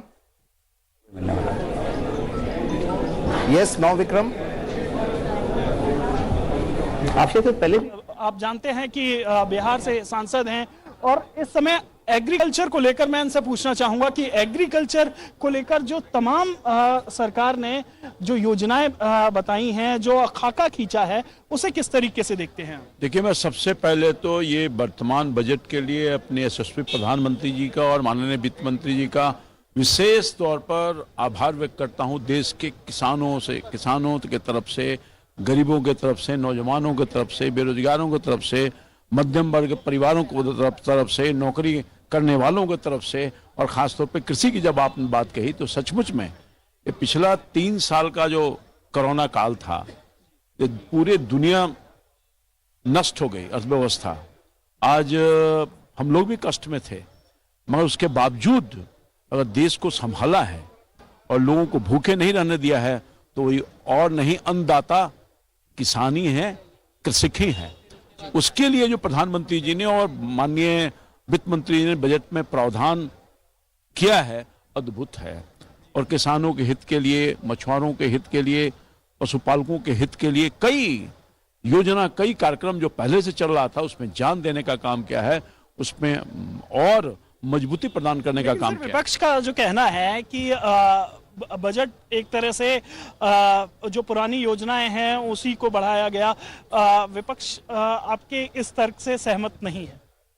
देखिए, मैं एक विपक्ष को तो कभी हम लोग सहमत नहीं करवा सकते, क्योंकि विपक्ष का दृष्टिकोण सकारात्मक नहीं है, नकारात्मक है। हर चीज में उनको नकारात्मक चीज समझ में आता है। ये बात सही है कि हमारा जो योजना है, पिछले 9 सालों से हमारी सरकार काम कर रही है, 8 साल से 9 साल से काम कर रही है। प्रधानमंत्री जी के नेतृत्व में जो उनका विजन है, उसी के वजह से देश आज इस स्थिति में है कि दुनिया के नेतृत्व करने योग्य हो गया है। और देश, दुनिया के कई देशों की अर्थव्यवस्था, बड़े बड़े देशों की व्यवस्था खराब हो गई, मगर हम गर्व के साथ कह सकते हैं कि हमारी इसी विजन के कारण, पुराने नए कार्यक्रमों की वजह से देश जहां तरक्की कर रहा है, जहां हमारी अर्थव्यवस्था दुनिया में 5वें स्थान पर प्राप्त कर ली है। आने वाले दिन में ही इसको हम और आगे ले जाने का कोशिश करेंगे प्रधानमंत्री जी के नेतृत्व में। और मैं समझता हूं कि ये बजट बहुत ही सकारात्मक है, देश हित के लिए है और सबके हित के लिए है। कोई वर्ग, कोई तबका नहीं है जिसके लिए प्रधानमंत्री जी ने और माननीय वित्त मंत्री जी ने नहीं सोचा। और खास तौर पर जो मध्यम वर्ग है, जिसके आशा लगाए बहुत पहले से थे, 5 लाख तक का जो स्लैब था बढ़ के 7 लाख हो गया। अब 7 लाख रुपए तक कमाई करिए और कोई टैक्स नहीं लगेगा। बिल्कुल आप देख सकते हैं हर्ष जी, जो रामकृपाल जी ने बताया कि ये खास तौर पर जो मध्यम वर्गीय लोग हैं और खास वो लोग जो लोग की अभी टैक्स के दायरे को लेकर खास तौर पर नजर थी, उनके लिए बेहतर है, साथ ही कृषि के क्षेत्र के लिए बेहतर है। अगर आपका कोई सवाल हो तो बताइए। नहीं, बहुत शानदार नवक्रम आपने रामकृपाल यादव जी के साथ कृषि और आम जनता का ये किस तरीके से बजट है, बहुत शानदार चीज करी। In fact, we will continue to take comments from the panelists who are sitting with us on the agriculture also. But in the meanwhile, another guest, Mr. Sachin Kumar Sharma, who's working as associate professor at the Center for WTO IIFT, is also joining us. Professor Sharma, delighted to have you with us on Sunset TV. Your first comments on the budget. The BJP MP you just heard described it as forward-looking, inclusive growth. How would you describe the union budget for 2023-24? Yeah, thank you. This is excellent budget, and how to effectively implement Sabka Saath Sabka Vikas, and especially with the agriculture, the government has focused on many things. Especially the one of the important thing is the infrastructure, because that is the most important thing. And if you see the if you see the progress from the past sport program schemes, there are excellent programs were implemented by the government of India and the PM Kisan, Pradhan Mantri Fasal Bima Yojana. These type of programs have helped in increasing the income of the farmers. The one important aspect for the farmer income and for the welfare is that it is well known that many of the farmers in India, farmers are small and marginal farmers with land holding size very, very low. Now these farmers, they face multiple challenges in terms of the credit, in terms of lower land holding size. Right. So keeping in this mind, the budget has given the sufficient funds and also implement various specific programs to increase the income of the farmers. Like if you see for the cotton farmers, they have implemented a very good scheme. Then for the fisheries sector, as well as agriculture infrastructure fund, which is playing very important role, and encouraging new young people to come to the agriculture through by bringing new technology in the agriculture sector. These are helping a lot. And furthermore, the fund which is also allocated to Ministry of Corporation, in the previous budgets, the government has initiated the Farmer Producer Organization, FPO. Now, one of the challenge for the small farmers is that they used to buy inputs from the retail and they used to also sell in the wholesale market. Now, with the FPO, with this collective bargaining, they can buy in bulk so that their input cost will reduce and they will able to bargain better and can sell their products in the domestic as well as the international market. And that's how if you see that lot of FPO and many of the farmers are now exporting their agriculture products. Right. Mr. Pradeep Goyal, his chairman, Asset Reconstruction Council of the ASSOCHAM, is also joining us on the program. Mr. Goyal, thank you very much for joining us on Sunset TV. Your first response to the union budget? कोई बात नहीं अशोक, आपके अखबार में market has cheered up और मैं अभी यहाँ पे ऑनलाइन देख सकता हूँ the Sensex has surged almost more than 1,200 points और ये 60,745 पर कर रहा है. Nifty almost about to reach 1800 marks. क्या हेडलाइन होगी आपकी? हेडलाइन तो मैं आपको नहीं बताऊंगा पर मैं आपको ये कह सकता हूं कि इसका कारण बहुत साफ है. दो तीन जो अनाउंसमेंट हुए पीएम आवास योजना में 66% की इंक्रीज की गई है. वो कंस्ट्रक्शन सेक्टर को और specially in the rural India, इसमें both for jobs as well as for companies getting businesses in this PM Awas Yojana में बहुत बड़ा एक भारी होगा. दूसरी बात, रेलवे